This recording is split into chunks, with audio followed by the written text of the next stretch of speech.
ਸਾਡੇ motorcycle 1 litre ਸ਼ਾਮ ਤੱਕ 4 ਵਜੇ ਤੱਕ 1 ਲੀਟਰ ਪੀਣਾ ਇਸ ਮੋਟਰਸਾਈਕਲ। ਇਹ ਹੁਨਰ ਹੀ ਐਸਾ ਕਿ ਅੱਲਾਹ ਤਾਲਾ ਨੇ ਮੈਨੂੰ ਦਿੱਤਾ।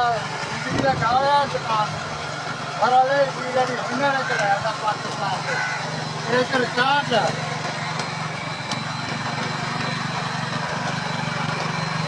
ਇਹ ਹਰ ਬੰਦਾ ਨਹੀਂ ਕੰਮ ਕਰ ਸਕਦਾ ਨਾ ਦੁਕਾਨ ਤੇ ਜਾਵੇ ਨਾ ਖਮਾ ਹੋਵੇ।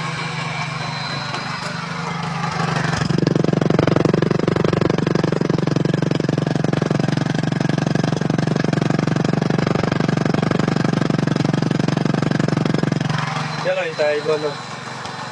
ਬਸ ਬੰਦ ਕਰ ਦਈਏ ਹੁਣ। ਬੰਦ ਕਰ ਦਈਏ? ਬੰਦ ਕਰ ਦੇ ਬਸ ਹੁਣ ਉੱਧਰ ਲਾਣਾ ਯਾਰ ਜਾ ਕੇ। ਨਹੀਂ ਯਾਰ ਥੋੜਾ ਜਿਹਾ ਹੋਰ ਚਲਾ ਲਈਏ ਘੰਟਾ ਕੁ ਤੇ ਬਸ ਤੁਸੀਂ ਦਿਖਾਤਾ ਨਾ ਜੋ ਦਿਖਾਉਣਾ ਨਹੀਂ ਯਾਰ ਹਾਂ ਬਸ ਬੰਦ ਕਰ ਦੇਣਾ। ਮੈਂ ਹੁਣ ਜਾਣਾ ਉੱਧਰ ਲੈ ਕੇ ਯਾਰ ਉਹ ਬੰਦੇ ਕਰਦੇ ਖੜੇ ਆ।